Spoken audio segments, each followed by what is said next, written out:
J'ai toujours, dès mes débuts, été inspirée par la lingerie pour le prêt-à-porter. Alors je ne portais pas de soutien-gorge, non, parce que les jeunes filles, dans les années 70, ne portaient pas de soutien-gorge. Parce que les féministes étaient passées par là, avaient brûlé les soutiens-gorge, et c'était pas du tout à la mode. Et ce qui se trouvait sur le marché, en fait, c'était des soutiens-gorge extrêmement fonctionnels et classiques. Et la jeune génération de l'époque n'avait pas du tout envie de ça. Donc j'ai fait du prêt-à-porter, inspiré par la lingerie, mais plutôt la lingerie des années 30, des années 40, le côté pin-up, et puis aussi des corsets du XVIIIe siècle.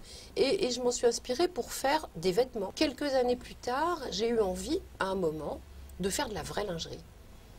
Mais venant du prêt-à-porter, je l'ai fait avec des tissus de prêt-à-porter, finalement.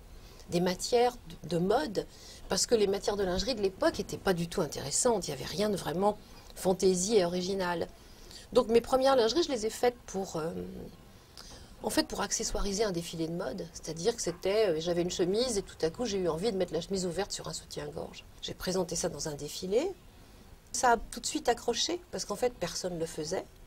Qu'il n'y avait pas du tout de lingerie écossaise, à carreaux, de couleurs vives, enfin des choses qui n'existaient pas.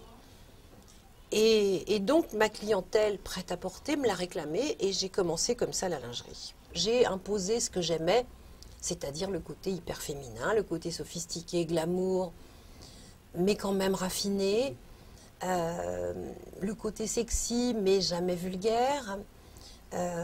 Et puis bon, ce que j'aime c'est le rose par exemple, parce que je trouve que tout simplement dans une boutique ça fait un joli teint.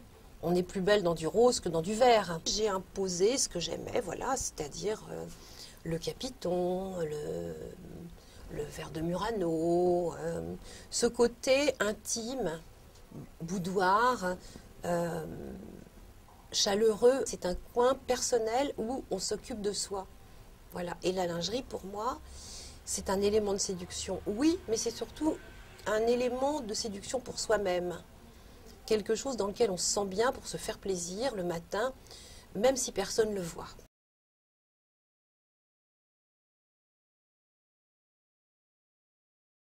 Entre ma première lingerie, dans les années 75-80, et maintenant, il y a eu une évolution extraordinaire des matières. Et la grosse différence, en fait, c'est que ce que je faisais il y a 25 ans, c'était ravissant mais inconfortable.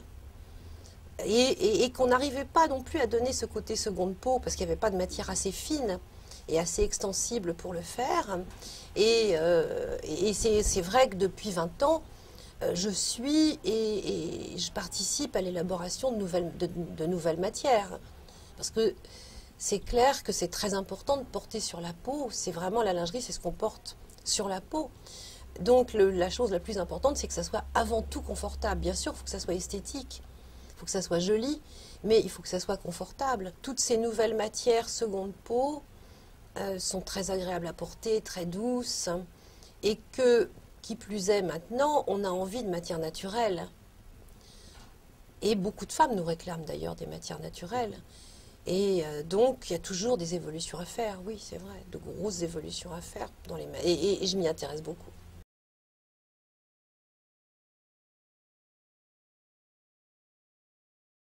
C'est une matière, le lin, que j'ai beaucoup utilisé en prêt-à-porter pendant des années, principalement, je dois dire, pour l'été, parce que c'est une matière fraîche d'été, agréable à porter. Bon, c'est une matière qui vieillit bien, qui est jolie froissée.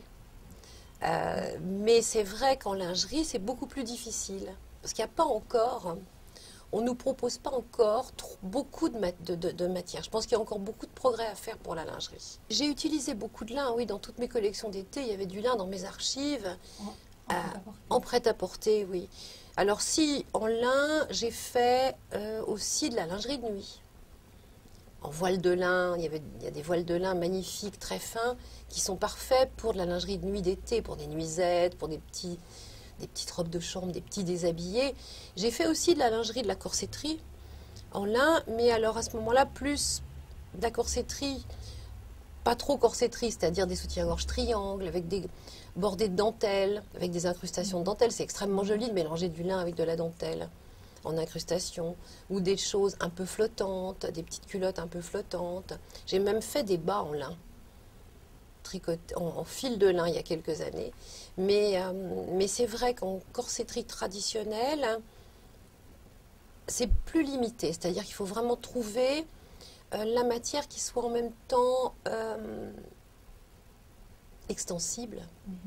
Donc ça ne peut être qu'une maille légère ou alors un chaîne et trame mais avec pas mal de lastane dedans pour qu'il ait une bonne élasticité. Le fait de s'attacher beaucoup aux matières naturelles actuellement, de rechercher les matières naturelles, vont pousser les tisseurs à travailler ce genre de matière, oui.